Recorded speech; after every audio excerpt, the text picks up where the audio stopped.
Welcome to the Provincial Forum on K-12 Education, hosted by, in alphabetical order, the Manitoba Association of Parent Councils, the Manitoba Association of School Business Officials, the Manitoba Association of School Superintendents, the Manitoba School Boards Association, and the Manitoba Teachers Society. I am Michele Polinuk, and I was invited by the hosts, with approval from the forum participants, to serve as moderator for today's forum. The format for today's forum is quite straightforward. Each party will receive exactly 2 minutes to make an opening and closing statement. In total, 5 questions will be asked during the course of the afternoon of the forum. Each of the hosting partners has developed one question. From the perspective of their membership, these questions reflect significant policy priorities as Manitoba heads into the upcoming fall provincial general election. Each party will be provided with precisely 2 minutes to respond to each question.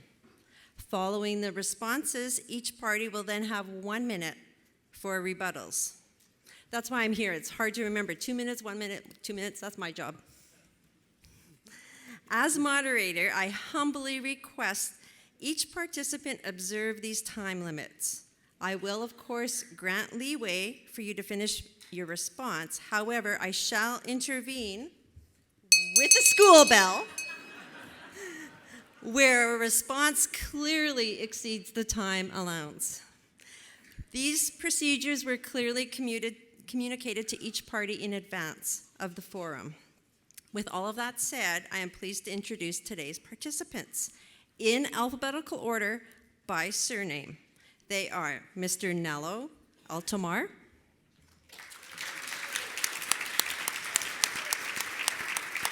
Manitoba New Democratic Party. Next up, Mr. Wayne Ewasko, Manitoba Progressive Conservative Party, and Dr. Jon Gerrard, Manitoba Liberal Party. Gentlemen, as you are aware, the order in which each party will make opening and closing statements, as well as the order in which each party will respond and rebut each question, was determined literally by rolling the dice in advance of the forum. So we will now begin with the 2-minute opening statements, and we will start with Mr. Ewasko. Thanks, Michelle, and thanks everybody, and welcome here. And the big first thing I want to mention to everybody is thank you. Thank you to everybody who has put your name on a ballot to become elected as a trustee. I am more than thrilled to be here representing Premier Heather Stefanson, or Heather Stefanson, in the Progressive Conservative Party. I was selected to represent the Progressive Conservative Party today in today's proceedings. As a former educator myself, I hope that everyone here got onto the education sector because they had the desire to help children reach their full potential, no matter where they live, their cultural background, or their own personal circumstance. All of us here should have a student-centered approach. Our government has 3 major priorities for K-12 education in Manitoba. They are improving literacy and numeracy, and Indigenous education and inclusion. The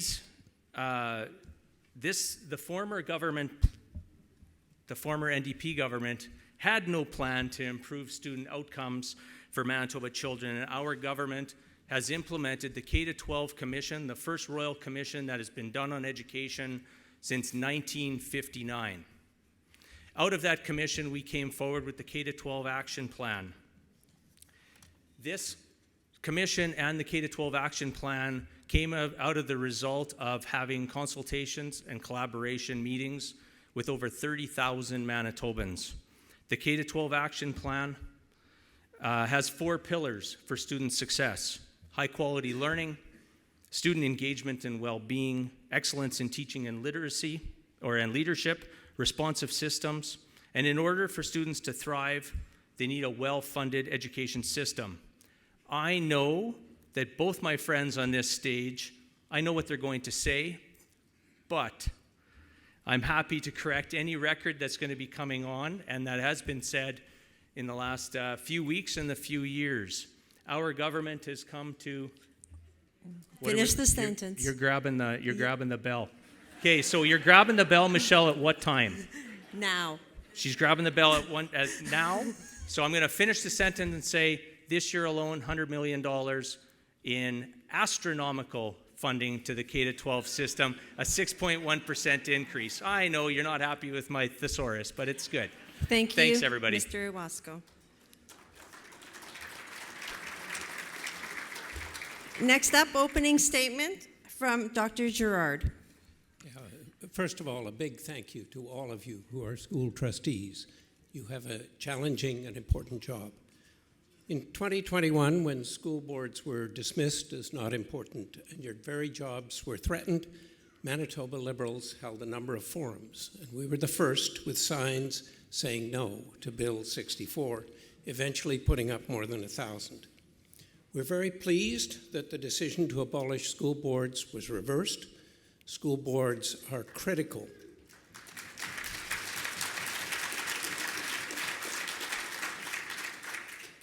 Thank you for being a part of that fight. We salute you and we thank you. Manitoba has an excellent four-year high school graduation rate of over 90% for non-Indigenous youth in Manitoba. Sadly, a four-year graduation rate for Indigenous youth is much lower, just over 50%. And sadly, there's been little increase in the Indigenous graduation rate in 2 decades of NDP and PC governments.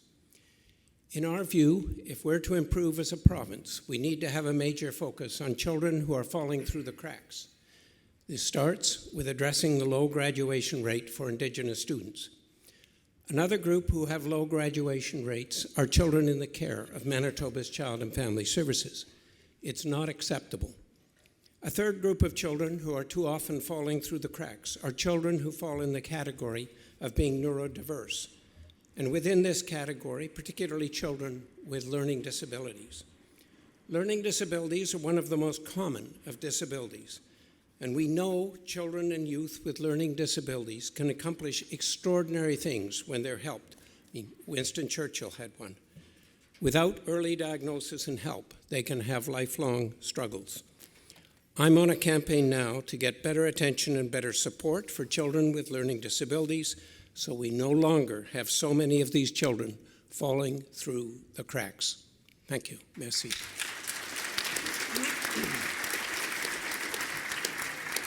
Thank you, Dr. Gerrard. Now we'll turn to Mr. Altomare. Well, thank you, Michelle, and thank you, everybody, for the invitation to be here today. It is such a pleasure to be in a room filled with educators and people that care about kids in this province and the future of this province. I just want to thank you for that. I also want to thank the participants that are with me here on the stage. This is an important topic, one that requires careful, thoughtful, and proactive debate so that we can provide the necessary resources for our kids, our families, and our communities. What could be better than that? That's why you're here. You're here serving your kids, your families, and your communities, and you do it every day. And you've been doing that this past 7 years with the challenges that have been thrown in front of you. Challenges that you had really very little control over. Challenges that were unnecessary, calling into question your very existence. Calling into question people that are willing to put the time in to support their kids, families, and communities. I will tell you right now, we are at an inflection point where we're really going to see how serious are we going to take the education of our youth. Because our jobs as educators, you know what it is to put kids on that pathway to success and to have every resource available so that they can do it. And what you really need a partner in the provincial government that's going to walk that path with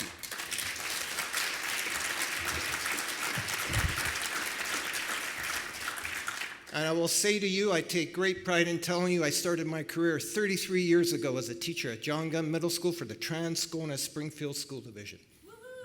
And I will also say that I have my high school friend, elementary school friend who's a trustee in the Lord Selkirk School Division, who feels like everyone in this room, the importance of the work that you do and the absolute pleasure and Great word to finish with. I do get to finish you my finish your sentence, yes. Okay, thank you. Apparently. Not only the pleasure, but also the honor to represent your communities. Thank you.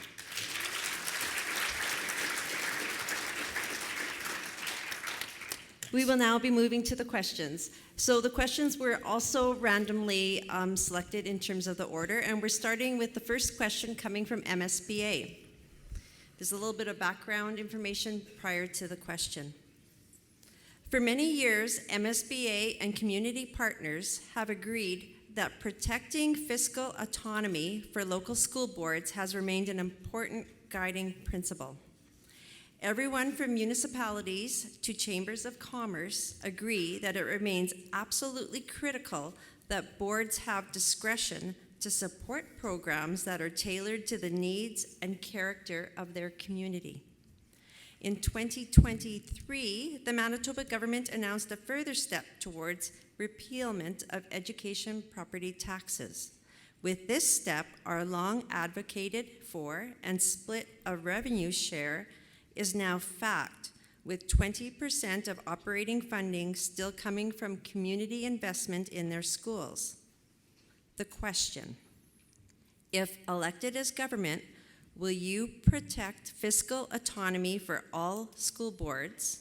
And what are your plans for ensuring that the local voices elected to Manitoba school boards are able to fund local choices to meet the needs of their students? They have 2 minutes to answer that question, and we start with Dr. Gerrard. Yeah, first of all, the answer is yes. We believe it's very important to respect school board autonomy in decision-making, including having some decision-making around finances. We've seen this recently in the debate that's gone back and forth in terms of Seven Oaks School Division. And the Seven Oaks School Division had not received enough funding, and they have decided that they want to keep critical programs, and the only way to do that is to raise taxes in that area, which they are going to do. Now, that's, of course, a step which the Conservative government has not liked, but nevertheless, that sort of autonomy is so critical. As I travel the province, it is really important that you have local school boards like yourselves, because you understand what's happening locally. You have a different mix of students, you have different needs. They come from different communities and different backgrounds, and we have to be able to adapt to that. We have to be able to make sure that no kids are falling through the cracks.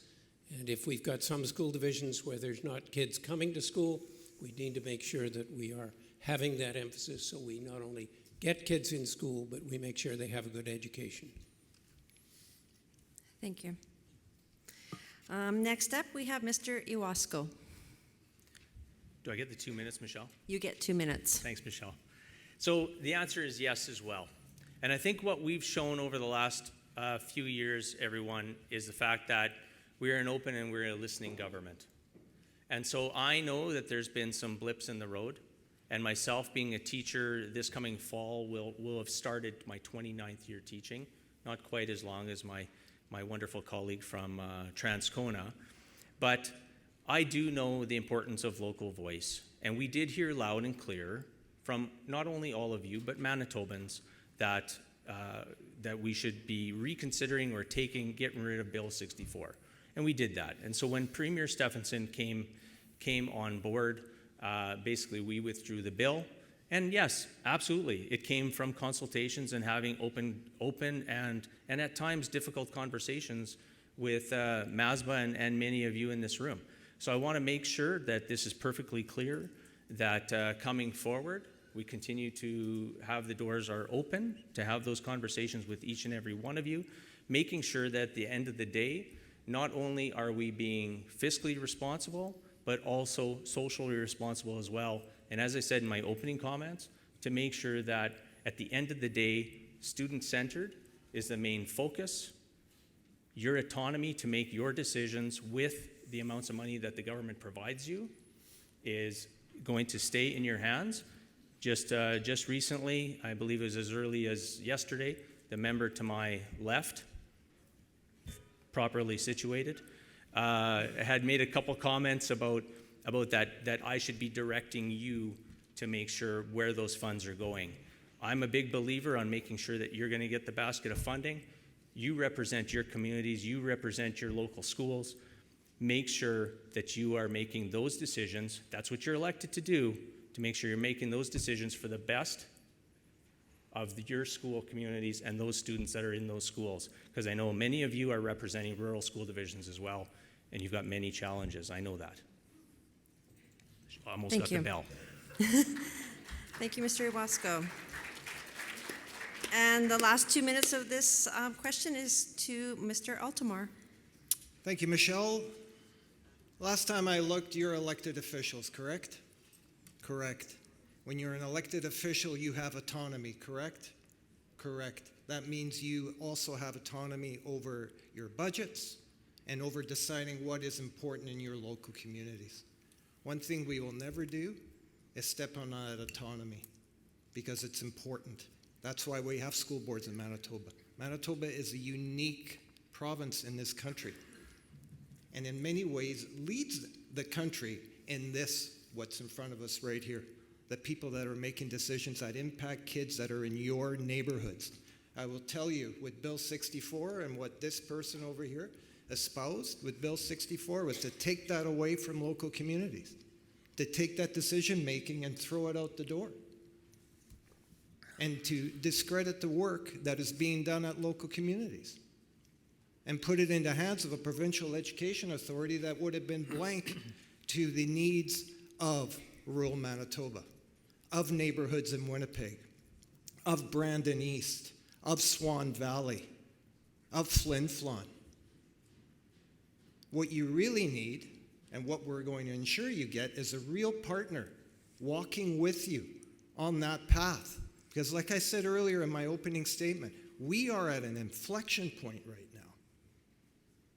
When a government decides to put money into a place that shows you where their priorities are.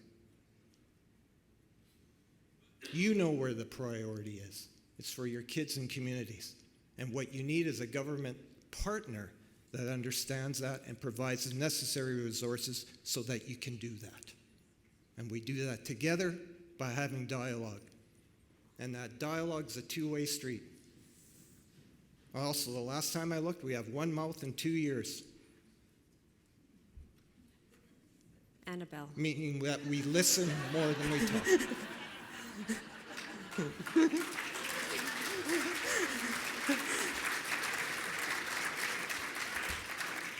Thank you, Mr. Altomare. Now we have rebuttals, and each candidate will, each member up here will have a rebuttal for 1 minute, and these were randomly drawn, and Mr. Altomare has the pleasure of being up first. Oh, you should have just let him keep going for the whole minute. Well, yes and no. Thank you, Michelle. You know, I was up in debate yesterday in the House, and we were debating BITSA, the Budget Implementation and Tax Statutes Act, that outlines the government's priorities. What do we see with their priorities? Well, we see an ed tax rebate that disproportionately favors the wealthy. And they double down on that to the point where they're sending money out of the province to billion-dollar corporations. Instead, we have Lakeshore School Division, like many of the rural school divisions here, facing this question. I got to find $180,000 to buy a bus. Cadillac Fairview's getting $2 million. I know where our priorities would have been. It wouldn't have been $2 million. It would have been sent to school divisions like you.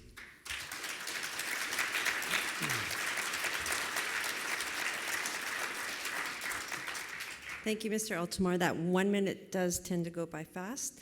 The next minute goes to Mr. Ewasko. Thank you, Michelle, and thank you, everyone. And just to add to the plans that we've put into place, which was developed by all of you who have a seat on each and every committee that we have in the Department of Education. So your voices are more than being heard on a pretty much a daily basis, as opposed to what was going on under the previous NDP government, and I would fathom to say that probably under a Liberal government as well. How many people in here own homes? And do you consider yourselves these wealthy people that the NDP are saying? We are funding education at above inflation. You can check out the numbers. The funds are coming from government to the tune of 80% of funds are coming from government. We are working with you, and taking the education tax off of property absolutely is a promise that we made and a promise kept. They promised to not raise the PST, and they did, not only the PST, but on other 24 other taxes. Thank you, Mr. Ewasko. And the last minute rebuttal is from Dr. Gerrard. Yeah, in the question, there was mention of where we are now, which is 80% provincial funding and 20% from school boards and education tax. That's a position that we have advocated for some time. We see that as a position which could be stayed stable.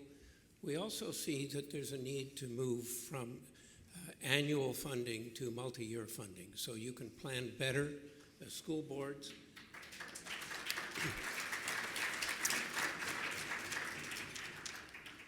We think we need to move beyond debating past issues, and we need to provide a vision for the future, and we need to be able to be sure that you have the resources and some critical areas, particularly to move forward and have a vision for what we really can do in education, which is so critically important for all of Manitoba. Thank you.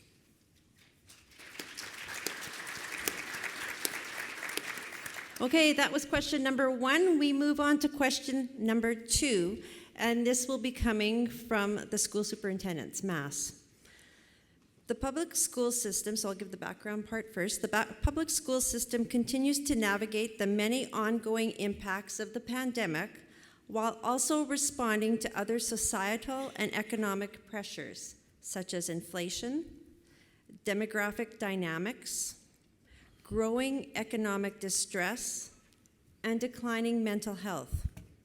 The school system needs stability, certainty, and predictability. Question: which 3 priorities would be foundational to you as we respond to the public school system's greatest areas of need? In your response, if you can speak to how these priorities would be identified, what would be the process moving forward, and if you have time within your 2 minutes to elaborate on any specific ideas that you feel would add stability, certainty, and predictability. So, 2 minutes. We'll start with Dr. Gerrard. I've already mentioned the need to have multi-year funding so that we can, in fact, have everybody can plan better. I think that's important. I think that there are some issues which came up during COVID, for example, ventilation, which need to be addressed, and there needs to be major provincial funding to make sure that every school in this province has ventilation addressed.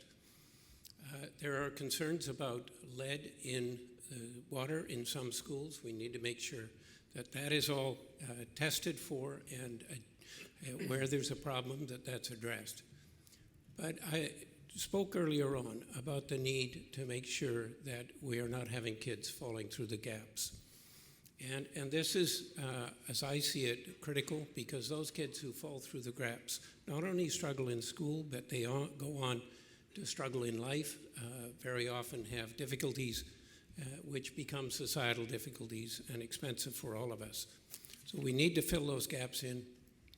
We need also to make sure that every student is in school, because unless they're in school, they can't be learning.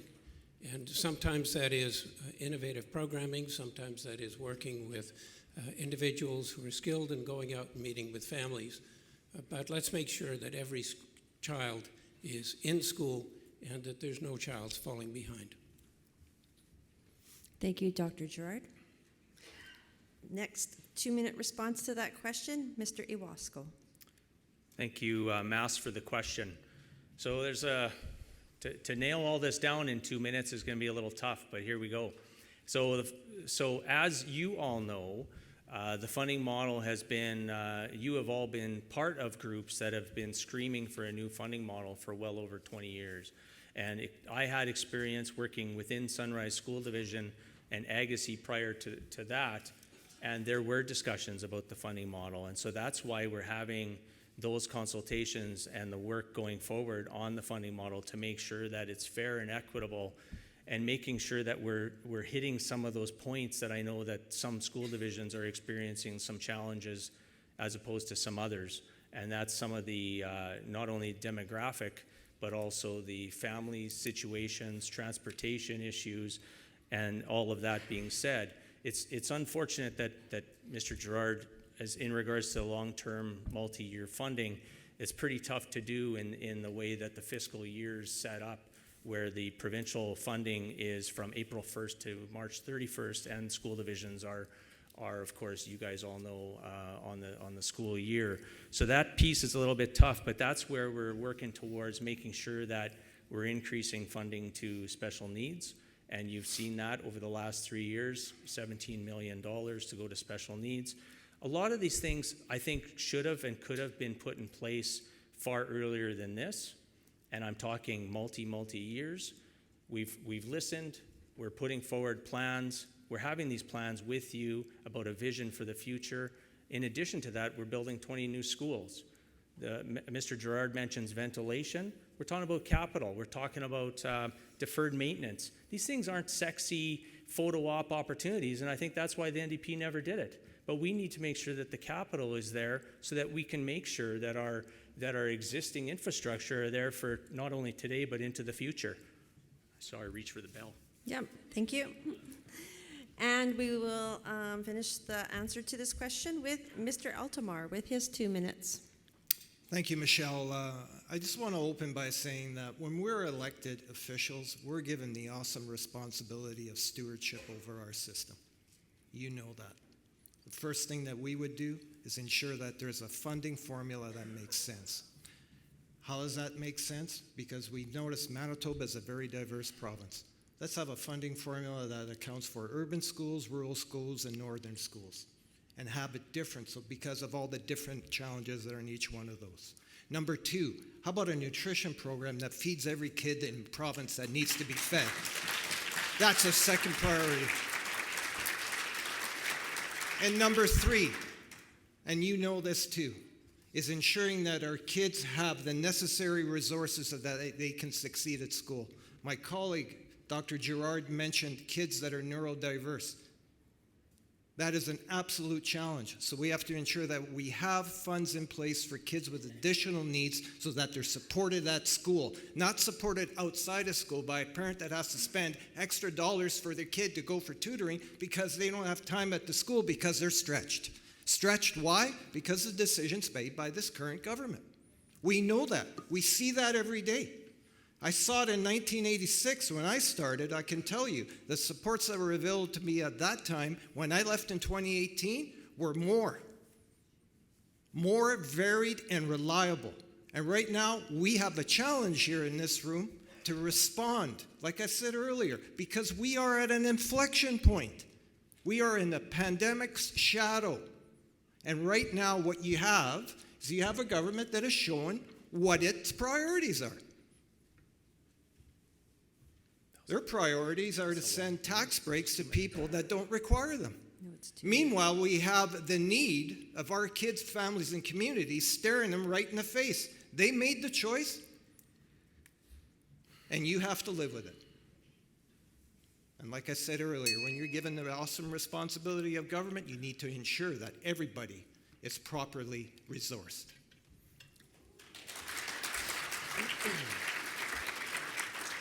Thank you. Those were the answers to the questions. Now we have the 1 minute rebuttals.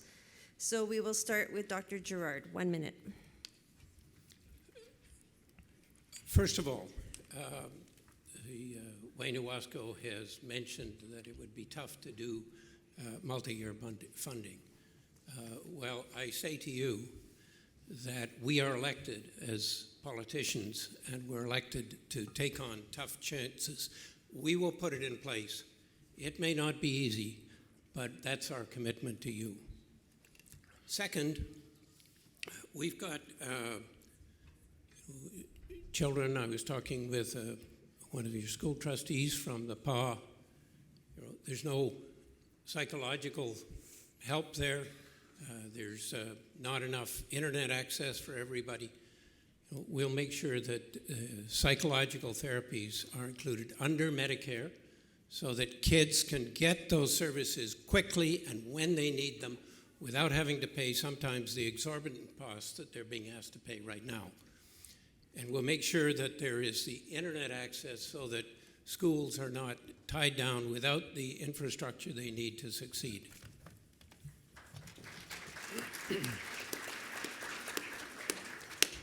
Next up for his 1 minute rebuttal is Mr. Altomare.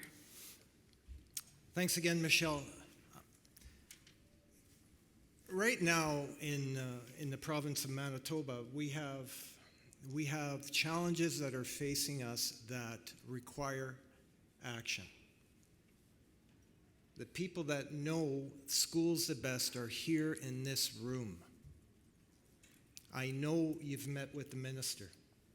I know that you have presented the challenges to the minister that you're facing. I know you've done this now for 6 years. And what have you received? Inadequate support. To the point where you're making impossible decisions, whether or not to get that bus serviced. We have Borderland School Division that is making the impossible decision now, right now, of removing 20 EA supports from their schools. That's shameful. Right now, we have many school divisions that have to make the impossible choices of letting go teachers and support staff. So when the minister says that they're providing support, you're feeling the type of support that they're providing. Thank you. And for the last rebuttal, for 1 minute, Mr. Ewasko. Thanks, Michele. So my two colleagues to the left of me have made a few points, and I need to stress to all of you, and you all know this. It is tough to govern. It absolutely is. It's easy to criticize. But I'll tell you, they're hoping that you all have some short memories. They mentioned the funding formula. 17 years in power, not one movement on the funding formula. We're doing it. It's not an easy task. It's complicated. You all know it's complicated. You've got secretary treasurers working with you. There's many factions that have to be considered. That's why we are working on it with you. We've committed to having one-on-one school division communications and consultations with you, and we're going to be doing that. We've been asked by some of you in the room to pause that funding model review. We've paused it till after budget. We're going to be getting down to work. Nutrition program, 2006, $1.2 million by the NDP. Not one iota of a movement. We've more than doubled that money. There's more to do. Again, elections coming up.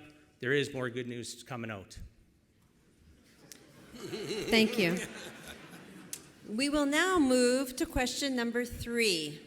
Their third question is coming from Manitoba Teachers Society.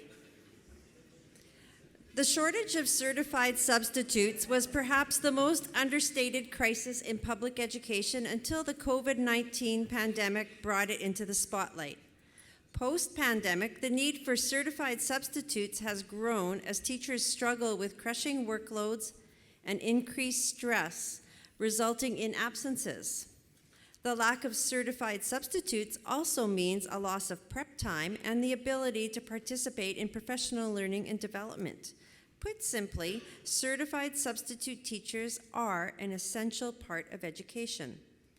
The question: what is your plan for ensuring a healthy supply of certified substitute teachers in Manitoba?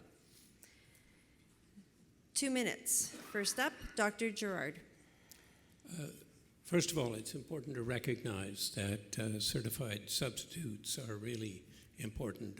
Our school system wouldn't run without having certified substitute teachers, and so we need to be considering them as an important part of our whole system.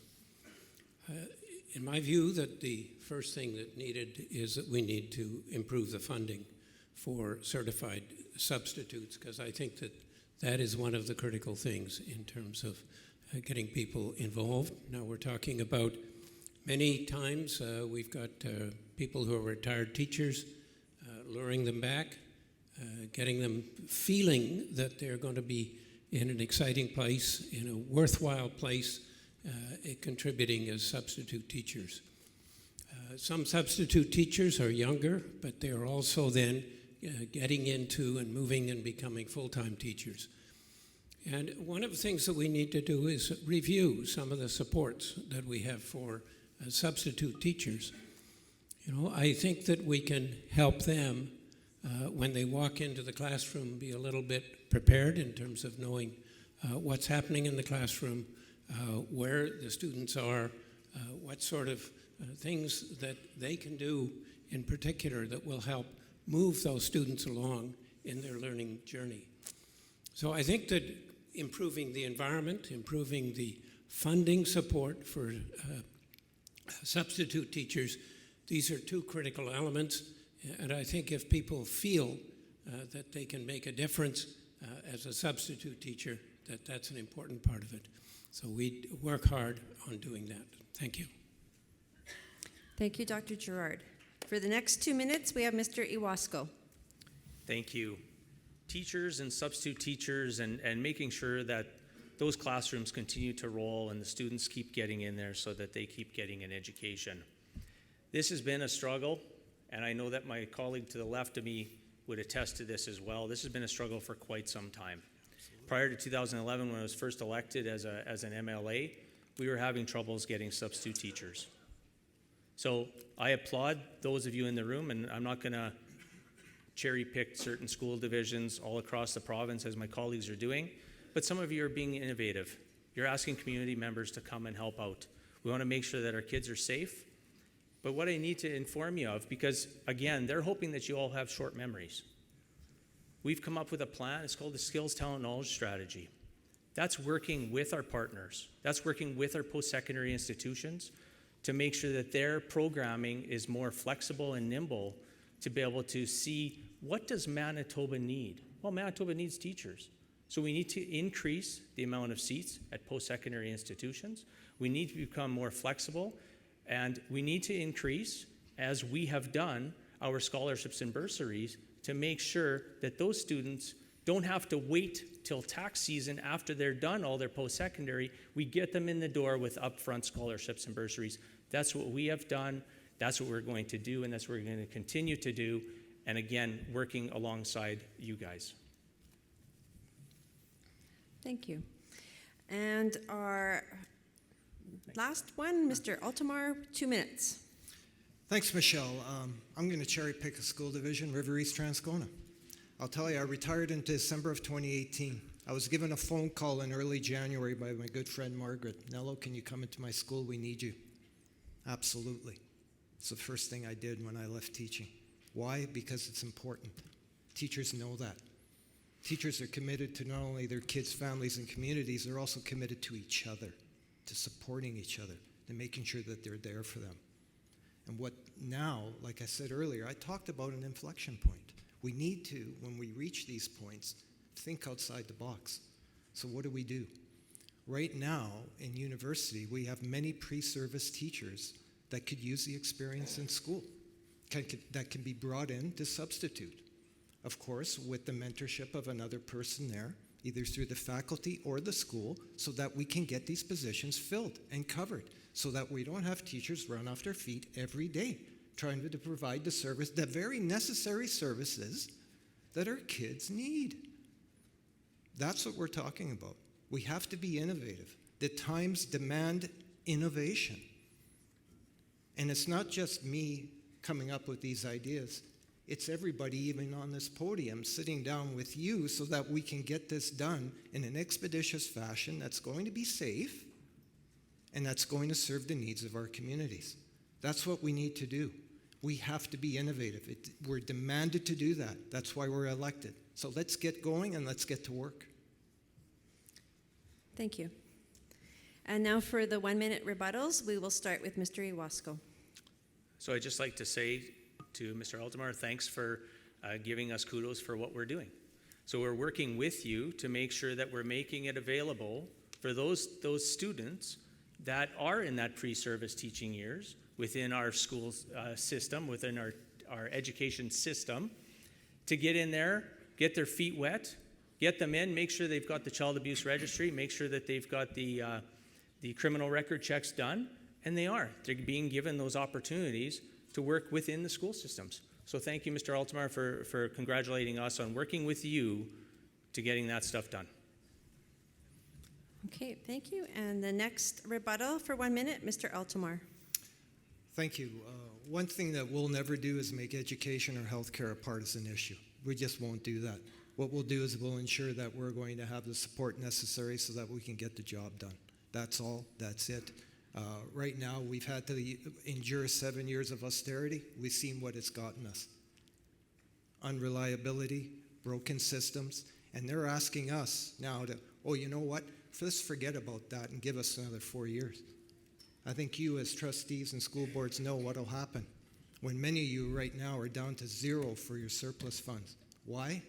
Because you know the needs of your kids. They demand it, so you have to drain it because you're not getting support from this current government. Thank you. And our final rebuttal from Dr. Gerrard. 1 minute. Yeah, thank you. I'm not keen on putting students in as substitute teachers because I think they need that close supervision and learning. I am keen on having students have more time in the classroom before they become full-time teachers. But I think that there are alternatives, and there are two that we can train more teachers. But in the immediate future, we have an opportunity to prioritize teachers among a profession where we can get more immigrants. We have a lot of people coming from Ukraine. We have people, and I'm dealing with them, who are teachers elsewhere. We could have courses which give those immigrant teachers who are qualified in their home country, which would give them an accelerated opportunity to get into the system, be substitute teachers, learn how they're doing, and it would be a good way to integrate and involve more people when we have this kind of an opportunity. Thank you. Thank you, participants. We will now move to question number 4. This question will be coming from MASBO, the Manitoba Association of School Business Officials. Many school buildings across the province were built to meet the needs of an education system from several generations in the past. Ongoing needs to maintain and improve this aged infrastructure continue to increase to meet modern requirements relating to accessibility, quality learning environments, and expanded child care spaces. Question: what is your party's plan to address current and growing deficits in capital support to school divisions without negatively impacting adequate and sustainable operating funding? 2 minutes. We will start with Mr. Ewasko. Great. Great. Thank you, Masbo, for that question. In regards to capital, as I mentioned or alluded to a little bit earlier, we talk about ventilation, we talk about aging infrastructure. We know that for many, many years, 17 plus years under the previous government, the capital was not spent. And again, it was because those roof repairs, the fascia of schools, ventilation, all those things are not sexy ribbon-cutting announcements, and that's what they were all about. We're making sure that the 5-year plan, we're spending over $984 million, which has already been invested in education, with an additional almost $3 billion planned over the next 3 years. We talk about new schools. We're building 20 plus new schools, and if you tune in next week, please tune in. Some of you already know about this, but there's going to be a huge announcement next week where we're making sure that each and every one of those new schools has a new daycare attached to it of 74, minimum of 74 spaces. We're making sure that we have the childcare spaces, but in the same time, we're making sure that we've got the staff to put in there as well. Plus, all of you know this. Oh no, I better not say this yet. We'll tune in next week for that. But we are looking at expanding existing schools as well and making sure that we have spaces, those childcare spaces close to the schools for easy transition. I do have to give kudos to my leader, the present Premier, Heather Stephenson, for amalgamating the two departments, bringing in the K-12 system with the early childhood education system. It just makes sense of ease of transition for those students 0 to 5 right into the K-12 system. Okay, thank you, Mr. Ewasko. We'll now turn it to Mr. Altomare for 2 minutes. Thank you, Michelle. Record revenue coming into the province this year from 3 main sources. The federal government through equalization and transfer, Manitoba Hydro through record revenue, and income taxes. Here is a point where we're at, where a decision was made. Instead of taking that record revenue and eliminating every one of the deferred maintenance projects that you deal with on a daily basis, that's where that money could have been directed very easily. That decision could have been made so that you can improve that ventilation system, so that you can finally tackle that roof project, just like the minister has said. Again, these are choices that a government makes. What has this government chosen to do? Send the money outside the province instead of investing it in our youth, investing it into quality buildings where kids get a quality education. This was a choice that was made. And we did have record revenue this year. Again, an opportunity was presented to this government to use that revenue in a way that would build community. They didn't take that opportunity. Instead, they did something else. And now we're at a point where, in many school divisions, deferred maintenance is so far down the list, they can't even begin to tackle it because of the lack of support. So when presented with an opportunity like this that was given to them, they chose not to do it. And here we are.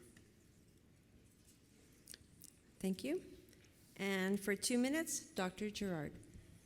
I think we have to start by recognizing that if you do maintenance when it needs to be done, then your buildings are going to have a longer lifespan. And if you don't do that maintenance, then you're going to have set up for big costs down the road.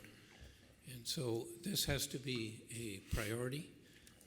I believe that issues with healthcare are critical, that there shouldn't be delays in getting addressed on ventilation, on correcting problems with lead in the water, or correcting problems with radon levels being high. I believe that there are some things which are absolutely essential for today's schooling, and that is things like adequate internet access, that we've got to make sure that schools are up to date in terms of being able to provide the best that's possible. The maintenance itself can't be something that is just delayed and delayed. It has to be a regular part of the planning. We can't tolerate the sort of system which we had for a number of years, where there was just trailers being put up here and there rather than having schools constructed. We think that the childcare situation should not just address those schools which are new, but we also need to make sure that there's childcare available at or nearby schools which are older. There's a lot that needs to be done, but it shouldn't be a matter of deferring maintenance, because that's not the answer, and it's an expensive answer, because when you defer it, you end up with bigger costs down the line. Thank you. Thank you. We will now turn to the rebuttals. For 1 minute, Mr. Altomare. It's kind of funny to rebuttal at this point because it's really, we've heard all of our I think, a desire to get this done. Like I said earlier in my previous comments, a choice was made not to get it done, despite record revenue. Here we are, still having the same debate. And these are important issues right now because, like I said, I've said this a lot during this time on stage. You're elected to make these decisions. You need the resources so that you can go ahead and get the jobs done. And right now you don't have them. Why? Because you don't have a real partner in the provincial government that's walking alongside you. That's what needs to change. Identify the issues now so that we can tackle them together and get the jobs done for our kids, our families, and our communities. Thank you. Rebuttal for 1 minute, Mr. Ewasko. 1 minute, here we go. Many of you are new. Please look back in the history books that he's absolutely not necessary. He's putting some misinformation on here. $2.2 billion on deferred maintenance. We work with you. You submit your 5-year capital plans to the province. We work with you. $2.2 billion. Previous 5 years, upcoming 5 years. New schools. We have 23 new schools. That's no secret. 20 new schools coming up. That's in addition to the capital spending that we're doing on deferred maintenance. That's in addition to the 23 new childcare centers that we're building in rural and northern development, in northern and rural communities, partnering with municipalities, partnering with school divisions, making sure that we're getting this done. The NDP. Oh, you're a good I'll get listener. it there later. Okay. Rebuttal for 1 minute, Dr. Gerrard. Yeah, you know, it's interesting looking back during COVID, because I see organizations which were thinking ahead and organizations which sat on their situation. And the organizations which were thinking ahead said, you know, the buildings are not occupied at the moment. We don't have students. We're going to have a major push to do the deferred maintenance because now's the opportune time. The organizations which were thinking ahead said, we need a lot of training done. We've got people who are sitting at home because they can't go to work. We'll do a lot of that training. We need to start thinking and planning ahead much better than we have. We lost an opportunity in many ways during COVID to do some of that, but we have to leave that behind where we are now, and we need to make sure that we don't get behind in the way that we have the planning that we need. Those minutes go by fast. Those minutes go by fast. We move to the final question of the day, our fifth question, coming from the Manitoba Association of Parent Councils, MAPC. A little bit of background. Section 4.1 of the Education Administration Act serves to recognize MAPC as the legal representative of English school-based parent groups in Manitoba, including parent advisory councils and parent councils. Nevertheless, in 2019, the legally mandated annual meeting between the Minister of Education and MAPC was stricken from the Public Schools Act without consultation. Further, when speaking with parents and parent groups, we know that the relationship between parents, schools, and communities has deteriorated. Notwithstanding the 2005 document, School Partnerships, a guide for parents, schools, and communities. This resource provided important guidance to these partners in how to work together. In view of the importance of promoting and protecting parents' voice in public education, should your party become elected or re-elected to serve as government? The question, what steps will you take to support the role of MAPC in representing parent councils and parent advisory councils, as well as the parent voice? How will your government honor MAPC's legal status and recognition going forward? 2 minutes. We start with Mr. Altomare. Thank you, Michelle. With MAPC, MAPC is a really important organization, one that works with you in the room here, works quite closely, and brings a voice that sometimes isn't heard, right? Because you're dealing with the big picture. MAPC has that really unique piece of being that intermediary between you and their child or other parent groups. And that's a very important role. A role that really is sometimes underestimated, and one that really needs to be cultivated and supported. And the way you do that is through dialogue, is through scheduled meetings, and is through coming up with shared priorities. That's how you do it. This is how we then have everyone's voice at the table. It's a really important piece. I remember being, as a school administrator, one of the most important relationships for me was with my parent council chair. We would talk all the time. That was the person that knew the news on the street and got it to me so that I could plan for it, so that I could actually put in place some of the pieces that they were bringing forward. It was a very important relationship. And you know, one of the first things they did, one of the first parent councils I ever worked with, they said, you know, Mr. Altomare, we need to make sure our kids are fed here at this school. That parent council took care of our nutrition program before there was the Child Nutrition Council.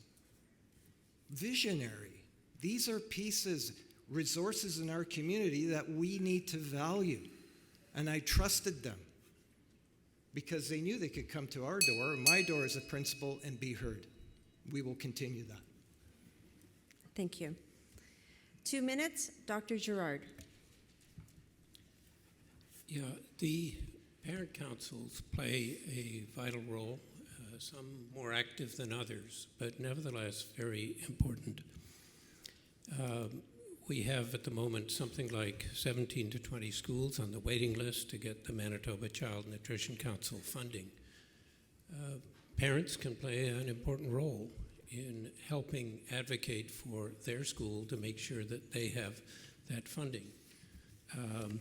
We have some school divisions where there are alternative high school programs for students who learn differently. Parents often play a vital role in advocating for having that access for kids who learn differently, who are neurodiverse for one reason or another. In the Seine River School Division at the moment, they have for the last year had an arrangement with the students, initiated by the students, where a standing committee of the trustees meets with the students regularly, and the students lead this process and bring forward ideas. It seems to be working astonishingly well. It gets students involved. Parents can be involved with their students in helping them to play a larger role in what's happening in the school and making suggestions. There was a presentation, I understand, yesterday from the Seine River School Division to this meeting, and I think that it's the sort of thing that parents can be on lookout for things that are happening. Parents can make an extraordinary difference. We need to encourage them and make sure that they're doing what they can, working with their children to influence and improve our schools. Thank you. And for 2 minutes, Mr. Ewasko. Thank you, and thanks to MAPSI for the question. So MAPSI would like some more voice. MAPSI would like more voice. MAPSI would like more voice. I am meeting with them, and so to MAPSI, who's in the audience, and I'm looking around, and many of you wear those parents' hats as well. Many of you have worked on various different school initiatives representing your parent councils, because as you all know, not only as elected officials, it takes a lot of time also to volunteer. And we all know within our communities, when you're volunteering, whether it's on a parent council, whether it's on a local extracurricular or community group, we all know that those really good volunteers are pulled in multiple different directions. So in regards to making sure that the meetings with MAPSI are happening, those are happening. I can't 100% speak to, as of right now, why it was taken out, but those meetings continue multiple times, much like many of the other great organizations, associations that are here today. We don't just have one-a-year meetings. We really don't. And it is about getting together as education partners and making sure that we're moving things forward to make sure that all students are receiving that success. And again, not just in Winnipeg, all over this great province of ours. So that's my 2 cents on that. Thanks, Michelle. Thank you. Now we move to rebuttals, and we start with the 1 minute with Mr. Ewasko. Great. Well, here we go. I could have just kept rolling. So Manitoba Association for Parent Councils. Again, as my colleagues I think alluded to, I think we all agree on how important parent councils are. But I also think that those parent councils have to be working with you, Manitoba School Boards, but also within those school communities.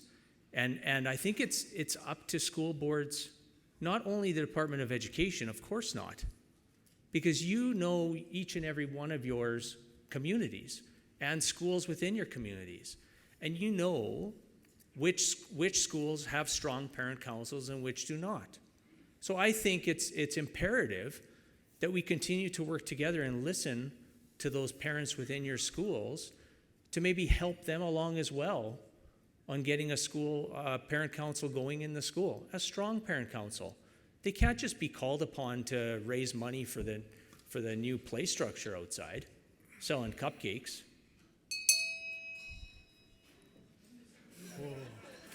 Wow. Selling cupcakes. Next up, Wow. Mr. Rebuttals. Rebuttal from Mr. Altomare. 1 minute. I heard the bell. You know, this is what's happened here in this province. The trust relationship between this government and with school boards and parent councils have been absolutely shattered and broken, to the point where we make a comment like selling cupcakes. How insulting, the work that is done by parent councils. You know, this is the issue here. Like I said earlier in my very first comments, we are at an inflection point. It's time that we support the organizations that are here to support kids. That's it. Okay, thank you. And we will have a rebuttal for 1 minute. Dr. Gerrard. Yeah, parents are involved with their kids, sometimes a lot more, sometimes a lot less, but they're critically important because we need a holistic approach to these kids in the sense that teachers and school boards are partners with parents. I meet parents who have a lot of innovative ideas when they're listened to, have some very useful suggestions, and I really believe that any avenue that can give parents a better say, a better way of getting ideas in, and parents working not just alone but with their kids to make a difference and find solutions. Okay, thank you. That concludes our questions. We will be moving to the final closing statements. Each participant will have 2 minutes for their closing statement. And we will be starting with Mr. Altomare. Well, thank you, Michelle, and thank you, everybody, for this opportunity to be here today to share our vision for the province, to share our vision for public education here in Manitoba. The public good, right? That's why we're elected. We're here to be stewards of a public good like public education. It is so vitally important. I remember my first day of school. I didn't speak English. I walked into Central School unable to speak English, but was supported all the way through by great teachers and a great school division that put me on a pathway to success that I have always, always respected and honored. Absolutely. And I can tell you the people that supported that school division at the time took great pride in seeing their kids get on that pathway to success so that they not only can graduate but contribute to their communities, being part of something bigger than themselves, providing that opportunity, ensuring that not only did they have success, but also their kids and also that neighbor down the block, right? Because we all cared for each other. We all had that one thing that we understood, and that's community. And in being part of a community, the important piece is trust. Ask yourself right now, after 7 years of austerity, do you trust this government to support public education like it needs to? I think you know the answer. If you don't, reflect on it for a bit. Absolutely. Because these are important decisions that we're facing right now. I will tell you that we will build that trust relationship, and I will be at that table ensuring that public education is fully supported and properly resourced. I can't imagine what their conversation must be like at their caucus table when we have a teacher there who has to fight. And I'm almost sure that the minister is fighting, but it's fallen on deaf ears. I can tell you right now, you know that the deficit since the cumulative effect of inflation from 2016 is over $200 million, just to get back to then. But we will work with you and build that trust relationship again. Thank you very much. I enjoyed the afternoon.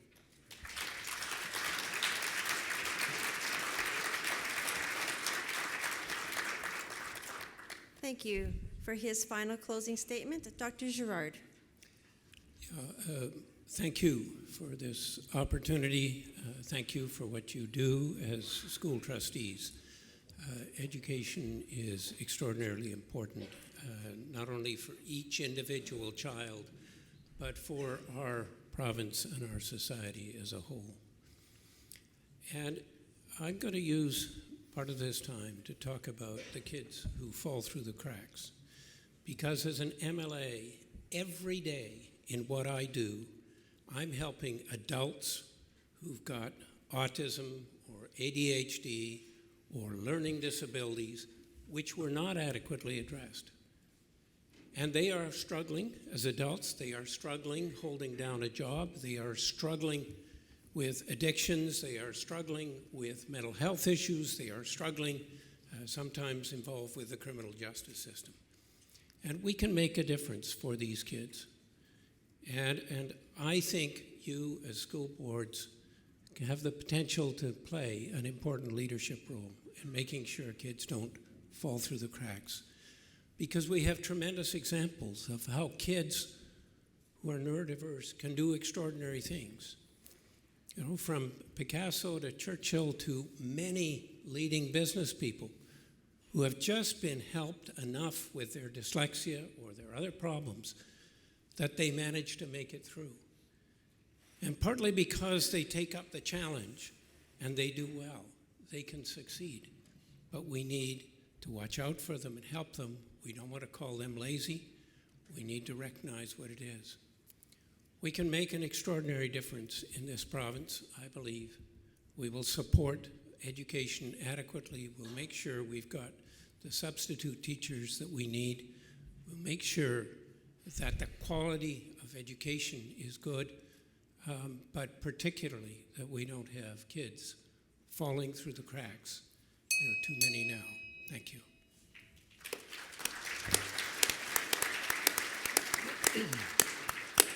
And the final closing statement, Mr. Ewasko. 2 minutes. Thank you, and thank you everyone for the invitation to participate in the first 2023 election debate as we move forward. And I have to thank my party for giving me the nod to be able to get here and represent our party. The other members next to me mentioned for the first time success, trust, and money. Success. Fact is, when the previous government took over in the early 2000s, we were third in the country in numeracy and literacy. In 2014, under their watch, we were 10th and further behind 9th. We are making sure that we have plans working with you, the K-12 Commission, the K-12 Action Plan, Mama Tuwisuin. Our priorities are numeracy, literacy, and Indigenous education and inclusion. We want to make sure that we have success for all students in this great province of ours.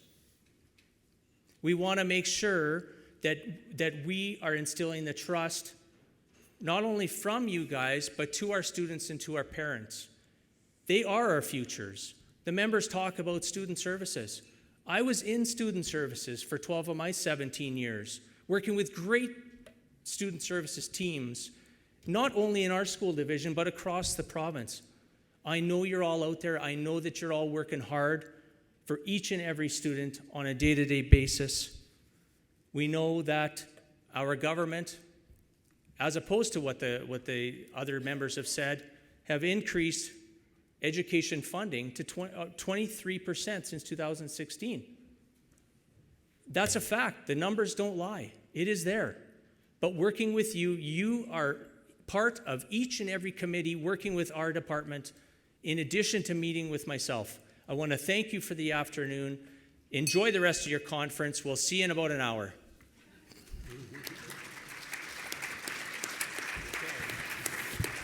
Okay, Or we have 15 minutes. We have 3 thank yous here. Thanks to the 5 hosts for having this Provincial Forum on K-12 education and supplying the questions. Thank you to our participants for being here, and thank you for all of you for attending. This forum has drawn to a close. Thank you.